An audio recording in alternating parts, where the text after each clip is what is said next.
Bond मामले में supreme court में एसबीआई को कल तक जानकारी देने को कहा है। कोर्ट ने इलेक्टोरल बॉन्ड मामले पर क्या हुआ, इस पर बातचीत कर लेते हैं। असीम मनचंदा हमारे साथ मौजूद भी हैं।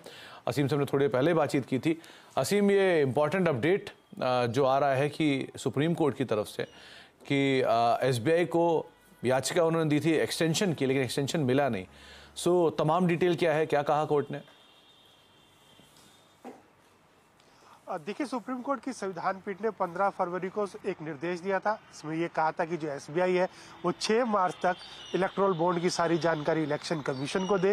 लेकिन ठीक उससे पहले 4 मार्च को एसबीआई ने एक याचिका दायर की। एसबीआई का कहना था कि हमें अभी इसको डाटा देने के लिए हमको समय चाहिए और हमको 3 महीने का समय चाहिए, हम जून तक ही ये डाटा उपलब्ध करा सकते हैं। आज जब सुनवाई हुई तो सबसे पहले एसबीआई ने अपना पक्ष रखा। एसबीआई ने कहा कि सीक्रेसी को बनाए रखने के लिए हमने डाटा अलग अलग जगह पर रखा था। डाटा को कोलेक्ट करना है। इस डाटा को कोलेक्ट करने में कम से कम हमें 3 महीने का वक्त लगेगा। सुप्रीम कोर्ट ने कहा कि इतना वक्त आपको नहीं दिया जा सकता। खासतौर पर जो इलेक्टोरल बॉन्ड्स हैं वो 29 ब्रांच में बेचे गए थे।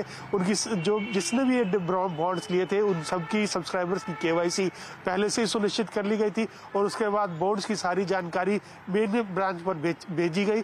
तो इसलिए आपको ये वक्त नहीं दिया जा सकता। तो सुप्रीम कोर्ट ने जो एसबीआई ने याचिका दायर की थी कि उनको वक्त दिया जाए, तो उसको खारिज कर दिया। सुप्रीम कोर्ट ने कहा कि एसबीआई को कल शाम 5 बजे तक ये सारी जानकारी इलेक्शन कमीशन को देनी पड़ेगी और 15 मार्च तक इलेक्शन कमीशन ये सारी जानकारी अपनी वेबसाइट पर पब्लिश करेगा।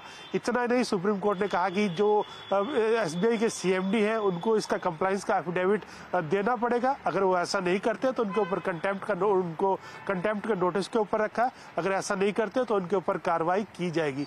यानी अब एसबीआई को कल शाम 5 बजे तक इलेक्टोरल बॉन्ड का सारा डाटा इलेक्शन कमीशन को मुहैया कराना होगा।